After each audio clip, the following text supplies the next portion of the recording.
Hello and welcome to another video, and today we are here looking at the new MotoGP 21 announcement. Obviously we've got the trailer to look through first, although there's not particularly much to talk about from the trailer, and then we can dive more into the press release side of things because there's quite a bit on the website, obviously, that's not mentioned in the trailer because the trailer's only 50 seconds long. I'll leave a link to the trailer and the site below so you can go check it out yourselves if you want. But without any further ado, we'll get straight into it. I probably won't show the whole trailer in this video because a lot of it is real-life MotoGP footage as well, so I don't want the video being taken down because of that. But there is a little bit of game footage at the end. So we're at the point now where it actually changes into MotoGP 21 in-game footage, so we'll play it from here. But as you'll see, there's not particularly anything to talk about, it's just interesting to look at. So obviously they've still got the 2020 models, liveries, riders and everything like that at the minute because they're still working on the game, of course. Not all the liveries are even out. And you can see it looks very, very similar to MotoGP 20 graphically as well. Doesn't look like a huge leap from this trailer, but it's only a little bit of trailer footage. The cutscenes are pretty good in MotoGP 20, so they probably are going to look fairly similar. And there you can see there is the release date then, the 22nd of April 2021. You can see obviously it's going to be a next-gen game as well because we've got PS5, Xbox Series X as well. But it is also going to be on the last-gen consoles, interestingly enough, so PS4, Xbox One. You can see it's going to be on Steam, of course, as you'd expect. And the Epic Games Store as well, so if you prefer the Epic Games Store to Steam, you can go that route. Obviously on the Switch as well, they do seem to do a Switch port every year. But what I gather from the Switch version is that it's a little bit of a downgraded port, so there's not so many riders and the graphics aren't as good, etc. But that's pretty much it for the trailer. Like I said, I've linked it in the description below, so you can watch that if you want to. Obviously, I just don't want to show off any of the real-life MotoGP footage, and it's only 50 seconds long, so there's not really much point breaking it down because there's no gameplay features that you can tell from it. So that's just a quick look at it, but we'll move on to the press release now, and I'll sort of talk through that a little bit. So looking at the announcement then, you can see, obviously, like I said, obviously it's on those different systems. It said that at the end of the trailer.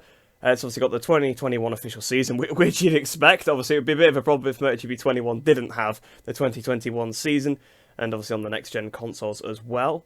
It seems like from here, they are actually adding Managerial Career back, although we kind of had that this year anyway. You could run your own team, it was just in the normal career mode, so I'm assuming that by this they're going to add a completely new mode for it, like in previous games like MotoGP 17, where you can either have a career mode or a managerial career, because obviously MotoGP 20 had a manager career where you could run junior teams as well, which it seems like it's still going to be in the game, which is nice, because they do often remove features.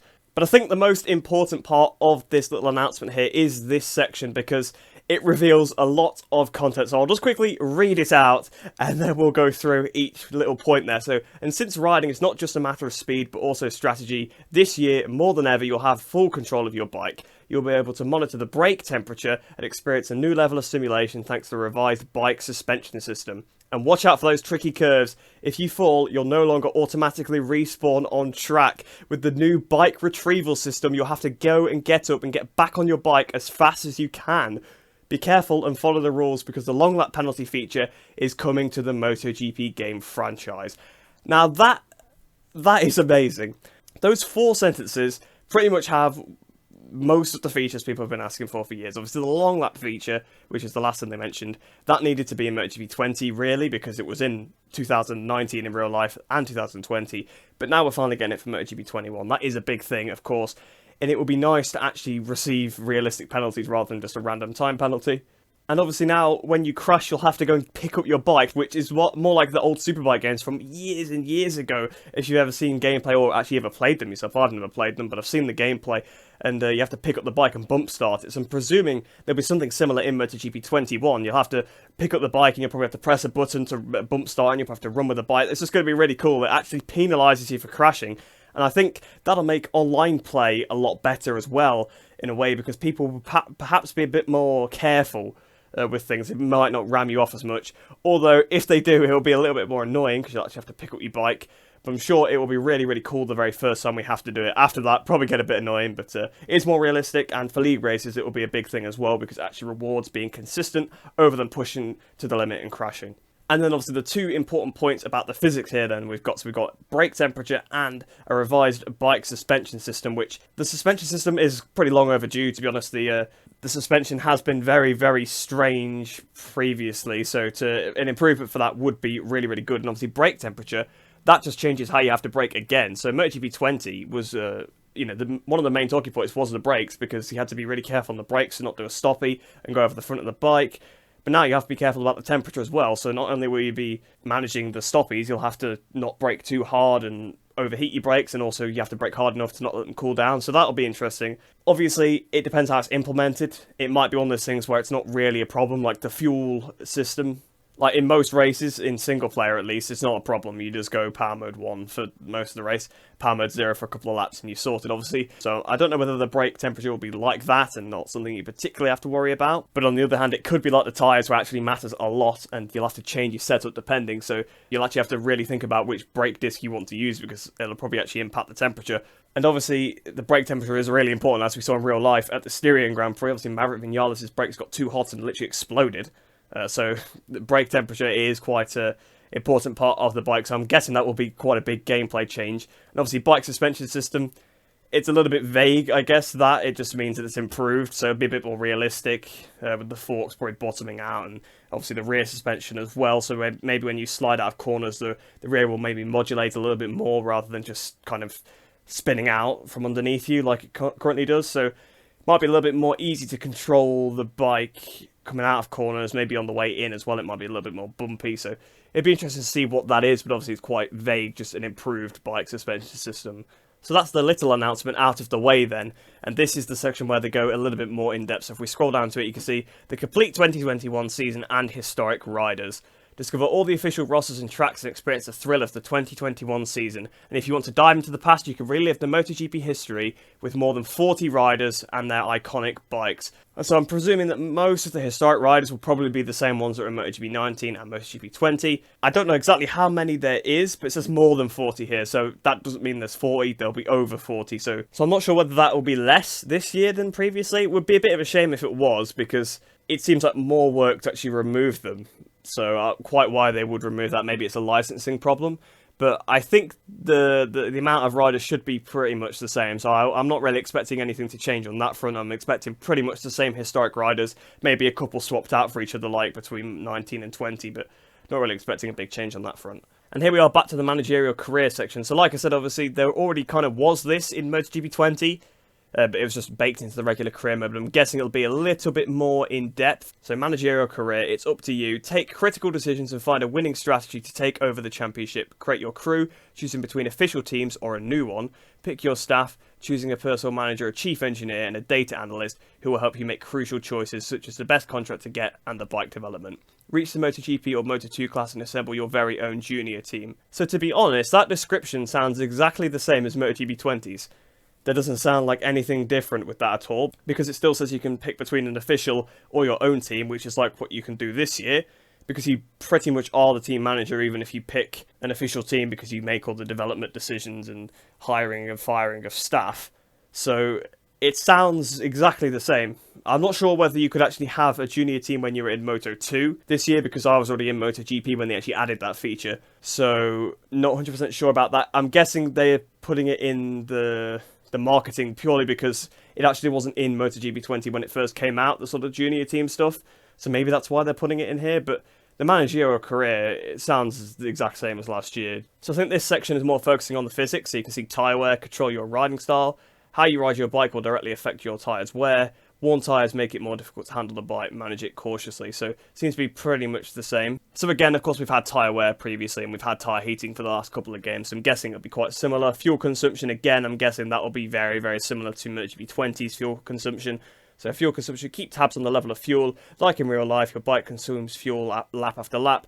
Choose the best quantity of fuel to be more competitive, but be careful, if you run out of gas, you won't be able to finish the race. So those two features here, tyre wear and fuel consumption, they're probably going to be pretty similar to MotoGP 20. I'm guessing they're just sort of advertising that as it's still in the game. If we move on to brake temperature, obviously this is where it gets interesting. So brake temperature, keep it in the right spot. For the first time in the series, you'll be able to control the brake temperature according to your riding style. Manage the brakes wisely during the race for more efficient results. So obviously they're not giving too much away at the minute, but like I was obviously saying earlier about the brake temperature, it's all just going to be about managing the brakes based on the actual temperature. So you might have to brake a little bit harder if they get a bit cool, or you might have to sort of not brake quite as hard if they get a little bit too overheated. So that actually might be quite bad for me, because I'm pretty hard on the brakes, especially the rear brake. So I actually might get a lot of overheating, so that might be interesting. I might actually have to change my riding style a little bit to suit this game.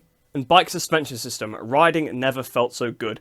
bring the simulation to a whole new level with the revised bike suspension system for a more authentic and accurate riding experience. So again, they've not given much away here, but I suppose there's not much they can say. It's just a little bit more realistic. So maybe the rear tyre will slide a little bit more realistically out the corner, so instead of just sort of snapping, you'll feel a bit more through the suspension. You'll see it sort of oscillating up and down a little bit more. But that seems like the main difference I would see with the suspension, but we'll have to find out. We'll have to see for the gameplay, and then when we actually get to play the game, that'll be interesting.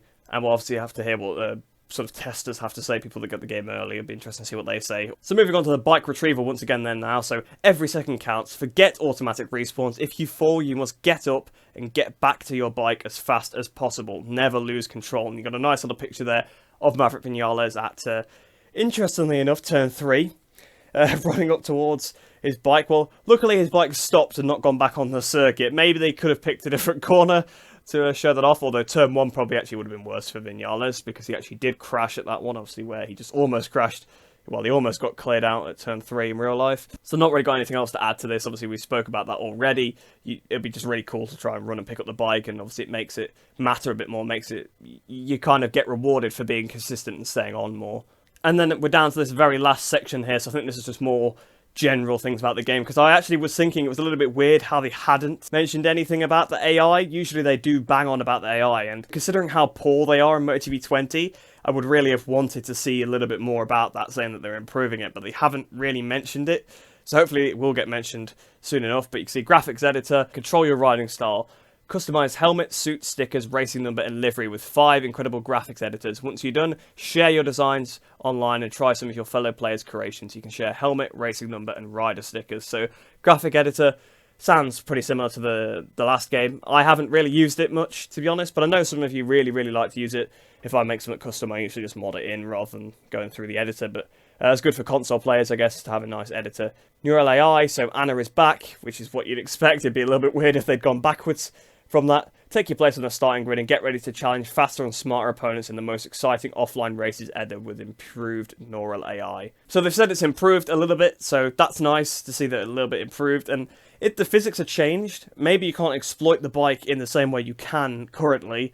That actually might help the AI, because AI ride the bikes a bit more realistically than the players, and I think that's why they're so much slower, because it's quicker to sort of just slam it down into the corners and just get it stopped and fire it out, whereas in real life, you got to brake a bit more realistically, try and carry the corner speed a little bit more, because you can't just gas it full and not high side out the corner like you kind of can in the game. So yeah, I think that's probably where the AI lose a lot of time. So if it's a bit more realistic, AI actually might be a bit more on a par with the players. Dedicated server, smoothest multiplayer experience, low latency, reliable connection, high bandwidth.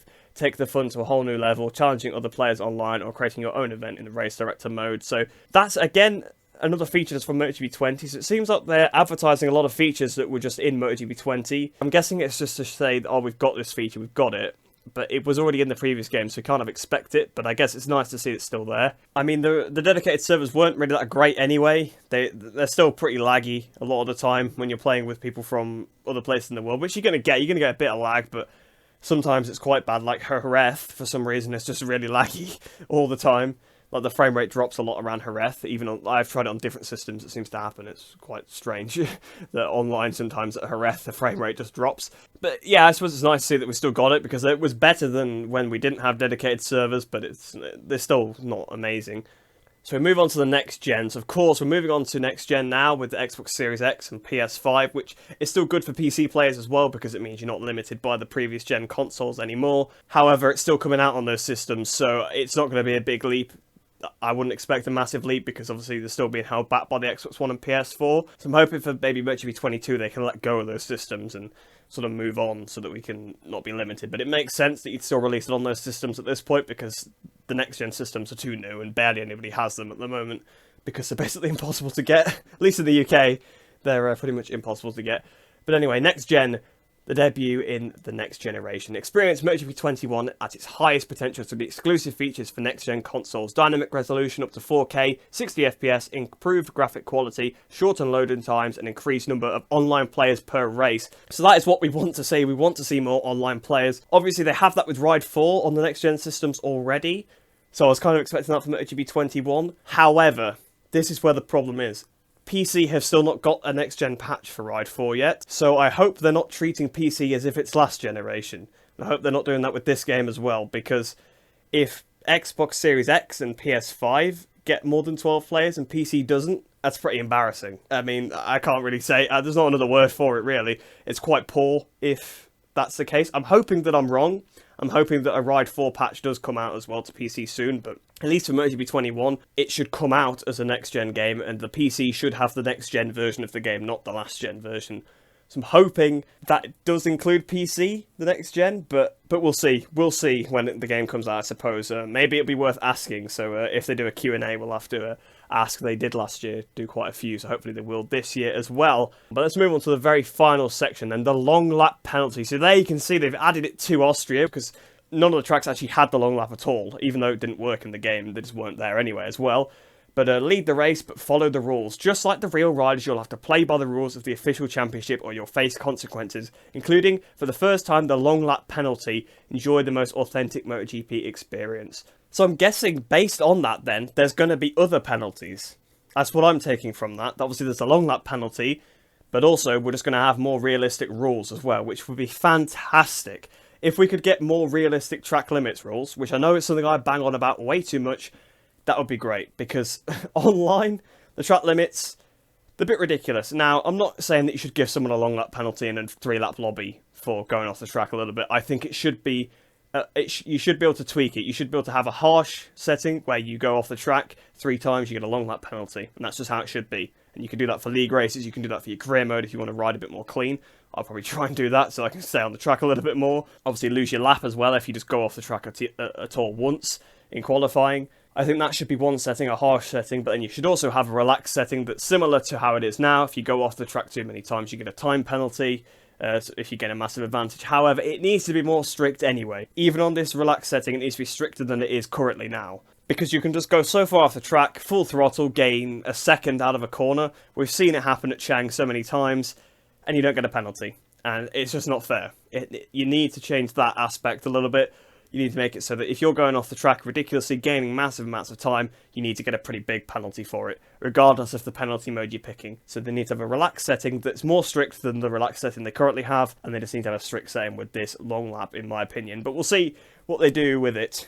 But that's pretty much it of this press release. I don't think I've missed anything. I've gone through all the links I could see, so I think I've actually covered it a little bit more thoroughly. I know in the past I've missed a little bits of information, but this year, hopefully I have covered it pretty well. So I hope you guys did enjoy that one. If you're new to the channel and you haven't seen my videos before, which is definitely a possibility, because obviously making this video, I will be covering a lot more MotoGP 21 news. As soon as there's any news about it, I will be covering it. And when the game does come out, we'll be making loads and loads of videos on it. So if you do want to see that, make sure to subscribe. But thanks for watching. I hope you all enjoyed that one. Hope you enjoyed the rest of your day. Hope you're all staying safe, and I shall see you in the next one.